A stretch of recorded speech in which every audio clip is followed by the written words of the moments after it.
It was 10:37 at night on a Thursday when my phone hummed on the little table next to me. I'd already slipped into my cozy robe, cradling a mug of chamomile tea that was losing its warmth while my fingers lingered on the final pages of my mystery novel. The message was from Ethan, my grandson, the one ray of light in a family that's felt more like ghosts than a safe haven these past years. Ethan's text read, "Grandma, I hate to do this, but you've got to see this."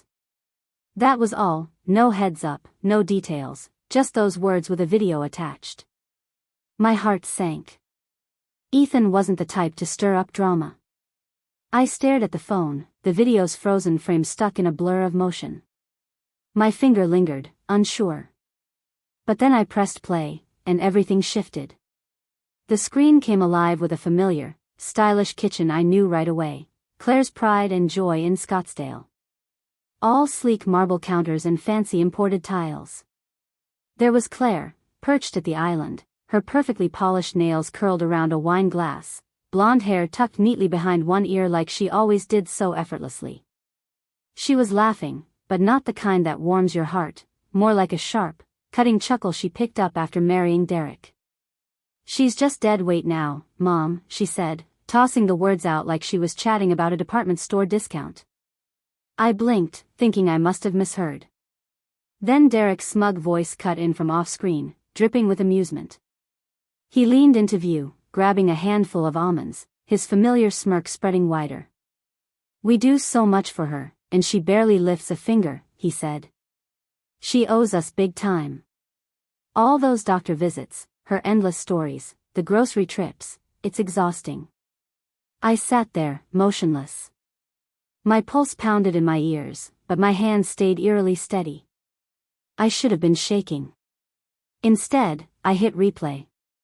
Sophie, my granddaughter, was in the corner, silently nodding, her phone in hand, scrolling with a bored look while her parents tore me apart like I was nothing. "She acts like those little errands we run are some grand gesture," Claire went on, her voice thick with scorn. "Please. We're drowning in bills, and she just exists." Derek snorted. "She could at least sell that pointless beach condo. It's just collecting dust. She never goes there." My tea sat cold, but I didn't budge. The world around me vanished. I wasn't in my quiet East Tempe home anymore. I was in that video, unseen in the corner, listening to my only daughter call me a leech in the house I was helping her hold on to. 7 years ago, Claire showed up at my door, her mascara streaking, hands trembling, begging me to save them. The bank was closing in, foreclosure looming large. Derek's so-called investment brilliance had tanked. They were 4 months behind on their mortgage, about to lose that overpriced Spanish colonial they never should have bought. I can still see the tea I brewed for her that night, how I rubbed her back in slow circles as she sobbed, how I called Lila, my financial advisor, the next morning. Lila came up with a plan, Sunrise Solutions LLC, a quiet company that would take over their mortgage from the credit union. Claire and Derek would pay what they could, $1,800 a month, and I'd cover the rest, $2,500, without a word. No judgment, no fuss, no shame. They never knew. For 7 years, they thought their payments went to some nameless lender while I funneled $2,500 monthly from my retirement savings to keep them afloat. Silently, lovingly. That's $210,000 so far. Not once did they say thank you. Instead, I'm the burden. I watched the video again. Derek's laugh, Sophie's smirk, Claire swirling her wine. Something in me turned cold, not anger, not even sorrow, just a sharp, clear resolve. The soft, motherly part of me, the piece that held on after James passed, crumbled under their cruelty. What remained wasn't pain. It was determination. My phone vibrated again, pulling me out of my thoughts. It was Ethan, my sweet grandson, texting, "You doing okay, Grandma?" I stared at those words longer than I meant to, letting them sink in. Was I okay? For years, I'd told myself that family was the center of everything, that pouring myself into their needs was what love looked like, that being the one they relied on was enough to fill my heart. But now, the truth stared back at me, sharp and cold. To them, I was just a walking checkbook, a convenient burden, someone they put up with because of what my bank account could do for them. I typed back, my fingers steady, "I'm alright, sweetheart. Thank you for opening my eyes to the truth. Don't worry, I'll keep it between us that you sent me that video." My gaze wandered to my laptop, sitting quietly on the dining table. The next mortgage payment, due in 10 days, was already lined up in my Sunrise Solutions account, ready to go. But for the first time in 7 years, I hadn't hit send, and I wasn't sure I would. I walked over, each step slow and purposeful, and opened the file. There it was, clear as day, the clause Lila, my financial advisor, had insisted we include.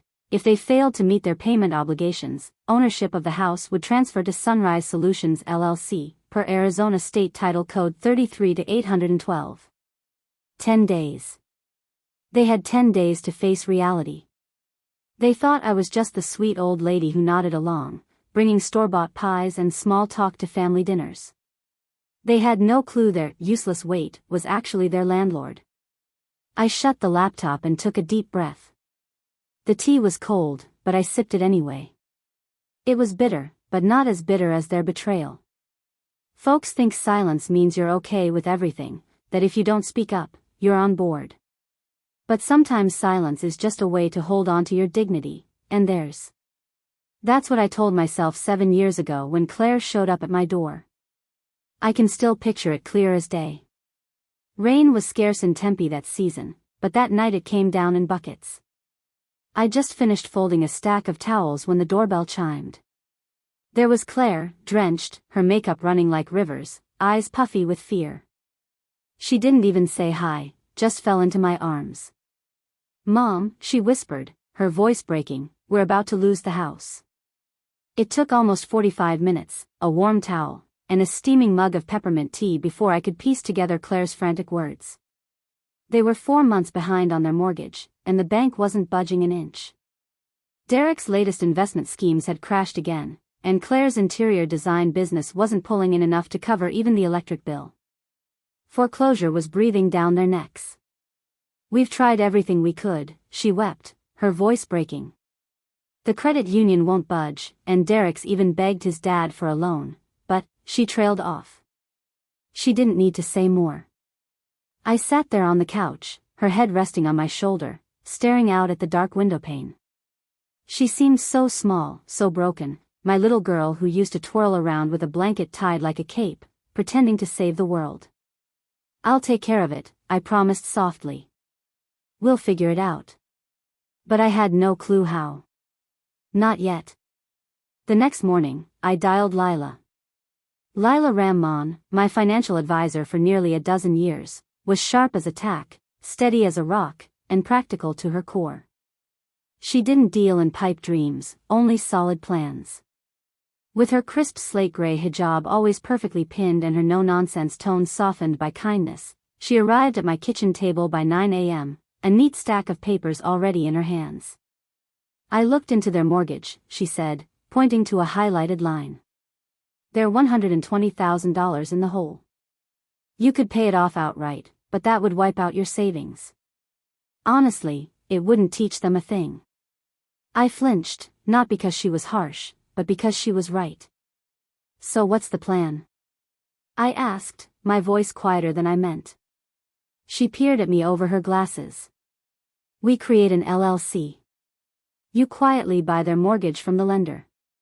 They'll think they're just refinancing with the credit union. They keep paying what they can, you cover the rest, and you stay legally protected without bruising their egos." I hesitated. "Doesn't that feel a bit sneaky?" Lila shook her head with conviction, her eyes steady on mine. "This isn't about deceit, Eleanor. It's about protecting yourself while still helping them. You're giving them support without letting them treat you like their personal cash machine. And if they fall behind on payments again, the house legally becomes yours. No questions, no complications." That evening, I sat at my kitchen table, the weight of the decision settling over me like a quiet storm. With a deep breath, I signed the documents for Sunrise Solutions LLC, my pen moving carefully across each line. In just 3 weeks, the mortgage was restructured under new terms, seamlessly and discreetly. The looming threat of foreclosure evaporated, and Claire's tears dried up quicker than a summer shower in the desert. "Mom, I don't know how you managed to convince the bank," she said, pulling me into a tight, grateful hug. "Derek tried every trick in the book, and nothing worked." I offered her a soft smile, keeping my voice light. "Sometimes it's just about knowing how to navigate the paperwork," I said, brushing it off. For 9 months, Claire was a different person, genuinely appreciative, like the daughter I'd raised. She called me more often, her voice warm and eager. She'd swing by with bouquets of flowers for no reason at all, just to brighten my day. She even invited me to brunches with her friends, where we'd laugh over mimosas and share stories. For a little while, I truly believed we were weaving our connection back together, stitch by stitch. But then, like a tide pulling back, things reverted. The extravagant vacations started up again: Maui, Florence, Vail, one after another. Designer handbags multiplied in her closet. They remodeled their kitchen yet again, splashing out on new fixtures and counters. Derek rolled up in a gleaming new truck, all flash and no substance. And bit by bit, the phone calls dwindled until they stopped altogether. They kept up their $1,800 monthly payments, and I quietly added $2,500, month after month. No one ever asked where the extra money came from. They probably thought it was some kind of bank miracle, or just didn't care to wonder. I didn't say a word, not out of embarrassment, never that. I stayed quiet because I thought it kept their pride intact. I believed it let them hold their heads high, even as they leaned on me. But pride, I've come to see, cuts both ways. About 3 years into this setup, Ethan figured it out. It was at Sophie's graduation party. I'd stepped outside to take a call from Lila about some paperwork for Sunrise Solutions. When I turned, Ethan was standing there. "You own Mom and Dad's house?" he asked, his voice low, almost disbelieving. I should have brushed it off, changed the subject. But those honest brown eyes, so much like my late James's, stopped me cold. "Not quite," I said carefully. "But I'm the one keeping it safe." We sat by the edge of the pool, the warm evening air carrying the sound of laughter and clinking glasses from the house, where Sophie's graduation party was in full swing. Under the soft glow of string lights, I opened up to Ethan, letting the whole story pour out: how Claire and Derek had been teetering on the edge of losing their home, how I'd stepped in to buy their mortgage through Sunrise Solutions, and how, for years, I'd been quietly covering the $2,500 shortfall each month to keep them afloat. His eyes widened as I spoke, and when I finished, he shook his head in disbelief. "Why go through all that, Grandma?" he asked, his voice tinged with frustration. "They don't even treat you like you're important to them." I looked out at the rippling water, the reflection of the lights dancing across its surface. "Because they're my family, Ethan," I said simply, my heart heavy with the weight of that truth. He didn't argue, but the look in his brown eyes, those eyes so much like my late James's, told me he wasn't convinced. From that moment on, Ethan carried my secret, guarding it with a loyalty I hadn't expected. As the years passed, I began to notice a subtle but undeniable shift in how they treated me. Derek's comments grew sharper, little digs about my old-school ways, as if my values were relics to be mocked. Claire started brushing off my advice before I could even finish a sentence, interrupting my stories with a wave of her hand, like they weren't worth her time. Sophie's smiles, once bright and genuine, turned thin and forced, never quite reaching her eyes. They acted as if I was lucky to be tolerated in their polished world, completely forgetting that I was the one keeping their home, the stage for their lavish parties, out of the bank's hands. And I, foolishly, let it all slide, convincing myself it didn't matter, that my sacrifices were enough to hold us together. That is, until that video. That wretched video shattered the delicate illusion I'd clung to, that my efforts meant something to them, that love could be found in their unspoken gratitude. Instead, it laid bare the painful truth: they didn't see me as the person who'd saved them. To them, I was nothing more than a burden, a weight they resented carrying. I poured myself another cup of tea when my phone lit up again. A new text from Claire: "Mom, can you come to dinner Saturday? We've got something big to talk about. I stared at the words. I didn't need Ethan to spell it out. I could guess what this was. The money was running low. Maybe the latest remodel needed a cash infusion, or Claire's business was in trouble again. Something big to talk about. Translation: they needed more from me. They had no idea I'd seen their true colors. I typed back, sure, honey. Can't wait. I hit send with a little smile. The heart emoji felt like a quiet jab. Let them think I'm still the soft, clueless mom. They'll find out soon enough. North Scottsdale always had this polished, almost smug vibe, flawless sidewalks, palm trees lined up like they were measured with a ruler, Spanish-style roofs glowing under the desert sun, a place that screams perfection until you peek behind the wrong curtain.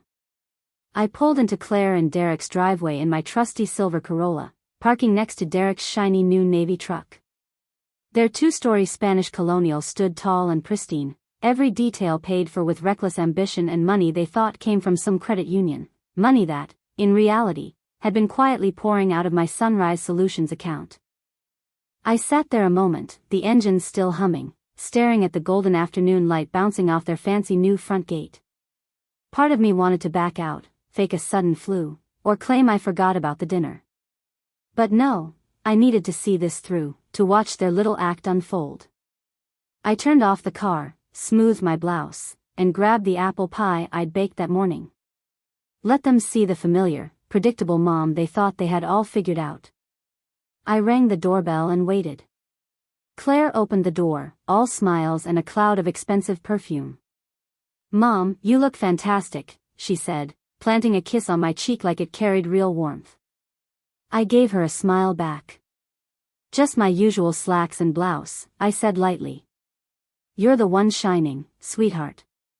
She ushered me inside with a graceful wave, her hand grazing my back like I was some honored guest.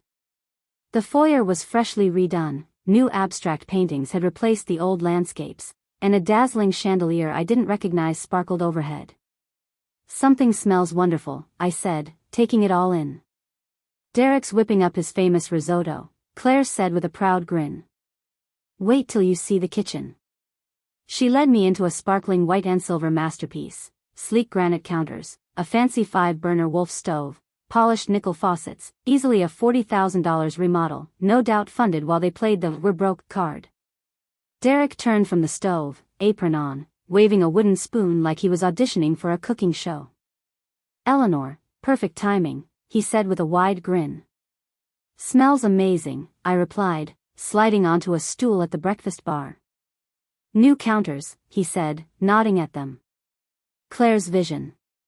You know kitchens can make or break a home sale.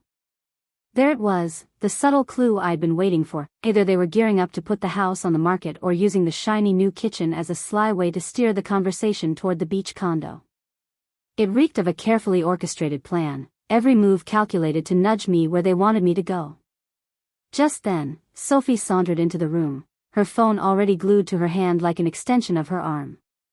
"Grandma, you look absolutely amazing," she said, her voice bright with enthusiasm. "Have you been losing weight or something?" I nearly let out a laugh. My weight hadn't budged since James passed, same 138 pounds, same daily routine, same modest wardrobe, but clearly, flattery was the opening act in their well-rehearsed script, and they were sticking to it faithfully. "Nope, still 138, I said with a smile, giving my stomach a light pat. Steady as a broken clock. We made our way to the dining room, where the table looked like it had been lifted straight out of a home decor magazine. Sparkling wine glasses caught the light, candles flickered with a soft, warm glow, and a tall crystal vase overflowed with fresh-cut flowers, their fragrance filling the air. Sophie poured the wine with an exaggerated, almost theatrical flourish, and I accepted a half glass, keeping things cordial to play along with their performance. Dinner unfolded like a meticulously staged play, breezy small talk, compliments that felt just a touch too enthusiastic, and Derek trotting out his worn-out joke about the Phoenix Airport TSA, as if it hadn't been told a dozen times before. Then, right on schedule, Sophie turned on the nostalgia tap. "Grandma, remember that summer at the beach house when I was 10? Grandpa teaching me to fish off the dock. You baking those oatmeal cookies? I smiled. He spent hours showing you how to cast without snagging Ethan's ear. She laughed, her eyes sparkling. I've been thinking it'd be so cool to capture that place before the memories slip away. Maybe next month I could head there, snap some photos, record a few stories from you, maybe even make a little memory book. The real pitch: let me in. Let me scope out the place. Let me start nudging it toward their control. That's so sweet, I said, keeping my tone warm. But I'm pretty tied to that condo. It's James's legacy, you know. Claire leaned in then, her manicured hand resting gently on mine. Mom, we've been wanting to talk to you about that, about the condo and everything else, she said, her voice soft, almost worried. We're just concerned about how much you're handling all by yourself. Derek leaned forward, jumping in. It's a lot to manage. Property taxes, hurricane insurance, that long drive to Mexico. Maybe it's time to lighten the load. I took a slow sip of wine. Lighten the load? Sell the condo, Claire said, her tone tender but practiced. Invest the money with Nathan's help, of course. And there it was, their true intention laid bare. Nathan Brooks, their smooth-talking, financial advisor, was notorious for sweet-talking older folks into investment portfolios he could quietly control, skimming off the top while they were none the wiser. We only want what's best for you, Eleanor, Derek chimed in, his voice thick with feigned concern, as if he were doing me a grand favor. You've given us so much over the years. Maybe now it's our turn to step up and help you manage everything. I tilted my head, keeping my tone even. You think I need someone to manage me? Claire let out a soft, practiced sigh. Mom, it's just that we've noticed things lately, little lapses in memory, being overly careful, clinging to old properties like the condo. Nathan says holding on to assets out of sentiment can fog your decision-making. Oh, and Nathan's the expert on clear judgment, is he? I replied, offering a sugary smile that didn't quite reach my eyes. Claire's expression flickered, just for a moment, a tiny crack in her composure. I excused myself then, claiming I needed to use the bathroom, but instead, I quietly made my way down the hallway toward their home office. The door was slightly ajar, and hushed voices spilled out into the corridor. I caught Derek's low, urgent whisper. He's already got the initial paperwork drawn up, he said. If she resists, we'll have to push harder and take it to the next level. Nathan's cool, measured tone came next. Proving cognitive decline is tough, but with Sophie's help, we can start noting little inconsistencies, build a case for financial guardianship, and spin it as keeping her safe. I don't want to drag this out, Claire whispered. The market's hot right now. If she won't sell the condo, we're missing our window. And if she freaks out? Sophie asked, her voice wavering. Then we call it paranoia, Nathan replied, flat and cold. Courts love that angle. I stood frozen, my heart pounding behind my eyes. My own daughter and granddaughter, scheming to label me incompetent while they smiled and poured me wine. I stepped back silently, smoothed my face into a calm mask, and returned to the dining table. Everything okay? Derek asked, cutting into the apple pie I'd brought. All good, I said brightly. This meal's wonderful, and the company's even better. They grinned, thinking their plan was clicking into place, believing I was caught in a web I couldn't see. But they didn't know I'd faced this kind of game before, on PTA boards, in community meetings, even in family squabbles. I'd spotted manipulation dressed up as care more times than I could count. This time, I was done playing their fool. The pie was sweet, the wine smooth, their lies perfectly polished. But inside, my resolve turned to steel. They had no clue I was their landlord. They didn't know I'd made my choice. The next mortgage payment was due in 7 days, and for the first time in 7 years, I wasn't sending a penny. The morning after dinner, my phone buzzed 8 times before I even finished breakfast. Claire, Derek, Claire again, Nathan, even Sophie. I let them all go to voicemail. I sat at my kitchen table in my robe, slicing fresh peaches into my oatmeal, the desert sun spilling golden light through the blinds. I stirred in a drizzle of agave and savored the quiet between the rings. They were getting antsy. Good. By noon, texts started rolling in, each wrapped in fake warmth. Mom, hope you had a good night. Just following up on our talk. Eleanor, we'd love to get started on that condo appraisal. No pressure, but let's not wait too long. Grandma, Nathan mentioned a small hiccup with the beach property's taxes. Can we chat? I set my phone next to my tea and gazed out the window. The hummingbird feeder swayed gently in the breeze. The neighbor's cat dozed under my bougainvillea. Life kept moving, calm and steady, while a storm churned just below the surface. They thought I was hesitating, mulling things over, caught in their carefully spun trap. They didn't know I was already fighting back. I called Lila. I need a meeting with you and Benjamin, I said. She didn't pry, just replied, tomorrow, 11 a.m. I'll have everything ready. Benjamin Cole's downtown office was all walnut bookcases and framed diplomas, the kind of place that makes you think twice about challenging the person behind the desk. Benjamin, Lila's legal partner for years, specialized in elder law, estate protection, and, sadly, financial abuse cases. We shook hands firmly. He offered coffee. I passed. Let's cut to it, I said, setting my leather folder on his desk. My family's plotting to call me mentally unfit to get at my assets. I need to make sure they don't stand a chance. Lila slid the Sunrise Solutions LLC documents across to him as I laid it all out, the mortgage purchase, their partial payments, the clause that handed me full ownership if they defaulted. Benjamin read quietly for a few minutes, then leaned back, clearly impressed. This is rock solid, he said. Your signatures, their agreements, all notarized, payments meticulously tracked. There's no wiggle room here. And if they try to fight it? I asked. He gave a dry smile.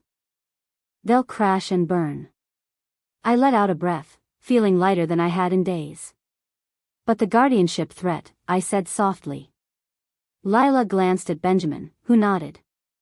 We'll need a cognitive evaluation, he said. Document your mental sharpness now, before they can make a move. Clean paperwork, impartial doctor, ironclad evidence. And if they're already building a case, he opened a fresh file, we hit back with facts. You're a sharp, organized business owner running an active LLC with a flawless financial record.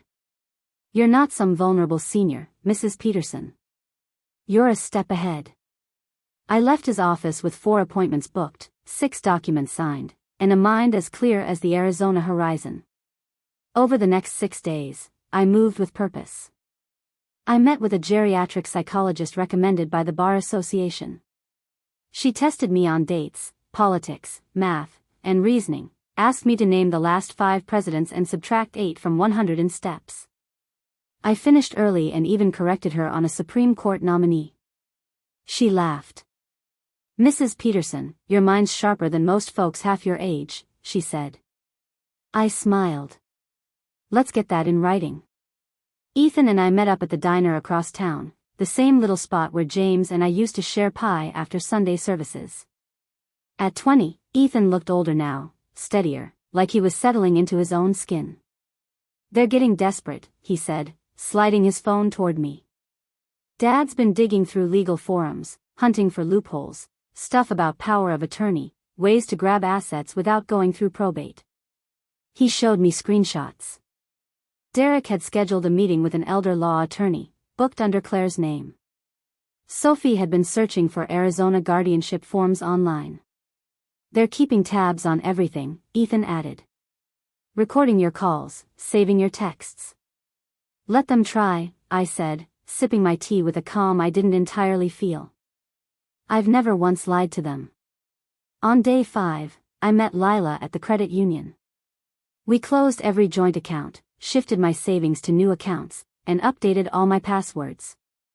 She walked me through moving my brokerage assets to new custodians, everything locked down tight, bulletproof for any courtroom. At our next meeting, Benjamin said, I've prepared the eviction papers. They're ready to file the second the default kicks in. And that tax issue they're hinting at? It's nonsense. Their story won't hold up to even a cursory glance. I nodded, feeling a quiet strength settle in my chest, something I hadn't felt in ages. Security. On day 4, Sophie showed up at my house out of the blue, her hair tied back, face bare of makeup, a backpack slung over one shoulder, her "I'm genuine" look. "Grandma, can we sit and talk?" I welcomed her in, poured her a glass of water, and sat across from her as she squirmed on the edge of my couch. "Mom and Dad are really worried," she said, choosing her words carefully. "They think you might not be seeing the full picture, about the condo, your finances, your future. And you, Sophie? What's your take?" I asked, keeping my tone gentle. She paused, eyes dropping. "I think you're sharper than they realize. But you didn't stop them from scheming to take over, did you?" She looked away, her voice barely a whisper. "I'm sorry. I didn't think it would go this far." I nodded, not angry, just detached, like I was seeing her through a thick pane of glass, someone I used to know. On day 2, I stood in line at the county records office, filing a notarized document that locked in the full ownership transfer clause for Sunrise Solutions. The clerk barely glanced at it, just stamped the papers and handed them back with a quick smile. "All done, Mrs. Peterson. You're good to go." On day 1, Lila called. "Everything's set. The moment their $1,800 payment posts without your $2,500, the default notice triggers. Eviction timeline? 45 days. The notice will go out automatically. They won't have a way to block it." I hung up and watched the sun sink behind the cacti, its final orange glow painting the mountains. Tomorrow was the deadline. Day 0 arrived.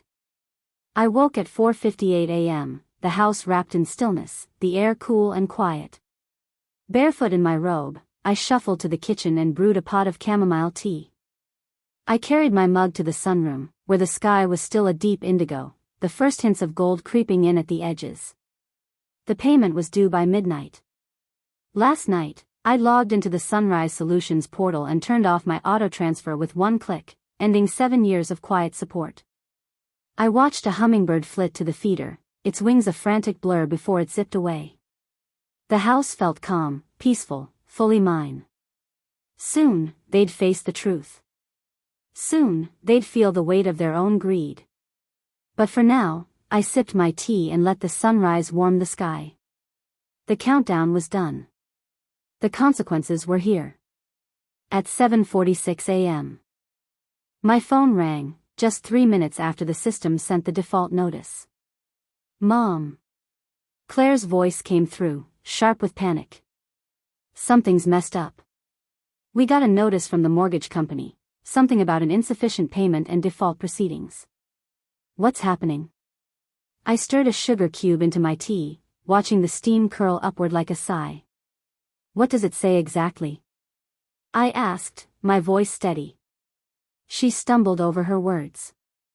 I pictured her in that overdone kitchen, barefoot, hair tangled from sleep, clutching the phone in one hand and the printed notice in the other. "It says our $1,800 payment doesn't cover the $4,300 monthly obligation, that we've breached the terms, and foreclosure could start if it's not fixed in 7 days." Her voice cracked, close to tears. "That's odd," I said softly. "You've been paying $1,800 for years. Why would that suddenly be a problem?"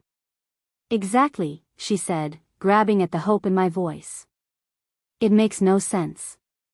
We tried calling the mortgage company, but the number goes to some place called Sunrise Solutions. The recording said someone will call back in 48 hours. I took a slow sip of tea, a small smile tugging at my lips. "No need to wait, honey. I can clear it up." "You can?" Her voice lit up with relief. "Yes," I said, setting my mug down. "Because I'm the one behind Sunrise Solutions." A heavy silence hung in the air, so thick I could hear Claire's sharp intake of breath. "What?" she whispered. "I own Sunrise Solutions, Claire," I said calmly. 7 years ago, I bought your mortgage through an LLC to keep your home safe. You've been paying part of it, and I've been covering the rest, $500 every month, like clockwork. No, she gasped, her voice barely audible. That can't be right. Our mortgage is with First Arizona Credit Union. It was, I said gently, until they sold it. I stepped in when the bank wouldn't budge, to save your house. I let you think you were handling it, but I've been quietly filling in the gap. A long pause followed. Then, faintly, why didn't you tell us? Because Derek would have pushed back, and you would have made it a business deal, I said. This way, you kept your dignity, and I set my boundaries. Another silence stretched out. I need to talk to Derek, she said, her voice tight. We'll call you back. 37 minutes later, their truck roared into my driveway like a storm rolling in.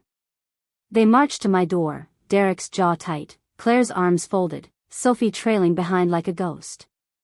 I opened the door before they could knock. Everything was ready, a folder on the table, papers neatly stacked, fresh tea brewed. Come on in, I said. I figured you'd show up. Derek didn't bother with pleasantries. What's going on here? He snapped. You're telling us you've been our landlord this whole time? I nodded toward the living room. Let's sit and talk it through. They didn't budge, their postures rigid with shock. Claire's voice shook. This has to be a mistake. You deceived us. I picked up the folder and handed it to her. Not deception, a legal agreement. All above board. You both signed it, notarized. Here's the purchase contract, the payment records, and the clause that transfers ownership if you default. Derek leafed through the papers like they might burn his fingers. This is blackmail, he growled. You set us up. No, I said, keeping my tone steady. I saved you. I gave you a way to keep your house without humiliation. And in return, you gave me disdain. Claire sank onto the couch, her face drained of color. Why now, Mom? Why do this? I held her gaze for a long moment. Then I said, because Ethan sent me a video. Her eyes widened. What video? The one where you sat in your fancy kitchen calling me a useless burden, I said. Where Derek said I owed you. Where Sophie just sat there, silent. I watched it 3 times. Every word sank in. Derek froze.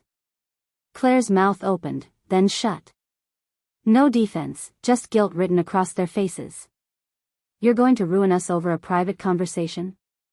Derek scoffed. I stood slowly and picked up the formal envelope from the table. This isn't ruin. It's accountability. I handed it to him. This is your eviction notice. 45 days to vacate. Standard process for tenants who default. Tears welled in Claire's eyes. You're kicking us out? I'm enforcing the contract you signed, I said. The one that gave you 7 years of security. The one you broke when you stopped valuing the person who held it together. Sophie finally spoke, her voice soft. Grandma, you don't have to go this far. I turned to her. You're right, Sophie. I don't. But I am. She looked down, eyes shimmering. Derek's voice rose. You've lost it. This is about power, about getting even. I met his gaze head on. This isn't about getting even, I said. This is what happens when respect dries up. He glared, chest heaving, but said nothing. Claire tried again, her voice breaking. We can make this right. We'll pay more. We'll refinance. No, I said simply. But the kids are grown, she pleaded.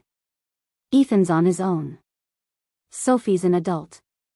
This house, this dream, it's over. Just then, the doorbell chimed. I knew who it was. Come in, I called. Benjamin Cole stepped inside, his leather briefcase in hand. Mrs. Peterson, he said with a nod. Mr. and Mrs. Caldwell, I presume. Derek stared at him, eyes narrowing. Who's this guy? My lawyer, I said calmly. He's here to confirm that everything I've told you is legally sound and fully documented. He'll also handle the eviction process. Benjamin set 2 identical copies of the eviction papers on the table. You'll need to sign these to acknowledge receipt, or I can have the sheriff's office deliver them. Up to you. Claire's eyes glistened, threatening tears again. You're actually going through with this? I nodded firmly. And I'll see it through. Derek muttered a curse and started pacing the room. Claire looked up at me, her voice small. What about the beach condo? That's not your concern, I said. What if we say we're sorry? She asked quietly. Truly sorry, and mean it? It'd be a step, I replied. But it won't undo what's coming. They signed the papers, their hands unsteady. As they turned to leave, I stopped them. One thing, I said. I did this because I believed in family. I helped because I loved you. But love without respect is just a cage. And I'm nobody's prisoner. Claire held my gaze for a long moment. This will break our family apart. No, I said. This will show what happens when you treat your elders like a means to an end. They walked out without another word. I settled into my quiet living room, the sun casting long shadows across the hardwood. I poured another cup of tea. It tasted richer now. So did I. 3 days before the sheriff was due, they were gone. I'd braced for bitterness, but not for destruction. The hardwood floors were scarred with crowbar gouges. Cabinet doors had been torn off. The master bathroom mirror lay in shards, and the bedroom wall screamed in red spray paint, thief. In the living room, one word stood alone, jagged and cruel, wait. I stood amid the wreckage, the damage ringing like a grown-up tantrum from people finally told no. Benjamin walked through, snapping photos for the insurance claim. This kind of destruction, he said, adjusting his glasses, could easily support criminal charges, vandalism, property damage, maybe even malicious intent. I nodded. Entitlement doesn't leave quietly. I wasn't shocked. Word travels fast in a desert town, especially when the folks with the flashiest smiles get unmasked. Photos of the ruined floor spread through the community center, the same place where Derek had peddled lies about my supposed frailty, trying to line up character witnesses. Margaret, my neighbor and quilting buddy, called the next morning. Eleanor, you should have seen Derek's face when I showed him those pictures, she said. Claimed it was shoddy workmanship, an accident. I told him, accidents don't come with spray cans. I didn't laugh. I was just weary, not in my bones or my heart, but weary of pretending I owed silence to people who'd turned my love into a weapon. Insurance covered most of the repairs. Lila helped me tap a small investment account to handle the rest. We brought in contractors, scraped off the paint, sanded the floors, replaced the fixtures. In 8 weeks, the house sparkled again. But this time, I didn't fill it with fancy decor. This time, I gave it meaning. The Sunrise Solutions family transition home opened quietly, no ceremony or fuss. 6 bedrooms, a spacious kitchen, soft lighting, sturdy new locks on every door. It wasn't just a house anymore, it was a sanctuary for women like me, widows, retirees, elders cast aside by their families. A temporary refuge for those moving from hospital stays to independent living. No rent, just safety. A bridge between being discarded and finding belonging. We named the bedrooms after teachers who shaped my years as a school principal, Ms. Harper, who taught me to own a room, Mrs. Ellis, who believed in leaving things better than you found them. The sunroom became a haven for watercolor classes and morning coffee talks. The living room, once Claire's showcase of perfection, now held a bookshelf brimming with novels and board games. The kitchen, where Derek once boasted, now hosted nutrition classes every Wednesday. James would have been proud. Ethan stops by every Friday. Sometimes he brings groceries, other times, just his presence, walking in like he belongs, because he does. He fixes loose cabinet hinges, even put together a guest bed when the frame showed up short a screw. I can't believe what you've done with this place, he said one evening, his voice quiet as we watched the sun stretch across the tiles. You helped make it happen, I told him. You showed me the truth, and that truth set me free. He smiled. You were always tough, Grandma. You just needed a reason to stop holding back. He's doing well. That engineering internship he mentioned turned into a full-time job. He's moving into his own apartment next month, paying his own way. His parents still don't talk to him. He says he's fine with it. I didn't lose parents, he told me once. I found clarity. Sophie sends me messages now and then. Her first one came 2 weeks after the eviction. I'm so sorry, Grandma. I get it now. I wish I'd spoken up sooner. Since then, she's mailed postcards from her photography gigs, Portland, Austin, Boston. She doesn't ask for money, just distance. Maybe we'll cross paths again someday. Maybe we won't. Claire and Derek have gone quiet. Word around town is they're renting a small place in West Phoenix, a far cry from the polished life they used to flaunt. Derek's fancy truck got repossessed. Claire's been listing her designer handbags on eBay. Pride, it seems, comes with a steep cost. I visit the beach condo more these days, not to keep it as a shrine to James's memory, but to live in it, to soak up the salty breeze and watch the sun sink below the horizon like we always planned. His old fishing hat still hangs by the door. His coffee mug sits in the cupboard, but now I drink from it. I signed up for a pottery class nearby, made a few new friends, even tried kayaking at 74, clumsy, funny, and absolutely thrilling. For the first time in forever, I don't count my days by who needs me. I measure them by what lights me up. During our last meeting, Lila asked, "Do you ever wish it had ended differently?" I thought it over for a moment. I wish it didn't have to end like that, I said. But I don't regret letting it end. She nodded. It's not about getting even. No, I said. It's about setting things right. Finding balance. Because the truth is, the real burden wasn't the $210,000 I poured into their mortgage. It wasn't the grocery runs, the doctor's appointments, or the sacrifices. It was carrying the idea that I owed love to people who'd stopped giving it back long ago. That weight is gone now. I've got my tea, my ocean sunsets, my cactus-lined sunrises, my Friday visits with Ethan, and a house brimming with fresh starts. I'm not a burden. I'm a creator. And I've finally remembered how to create for myself. The heaviest load wasn't the money. It was believing I had to keep loving those who showed me none in return.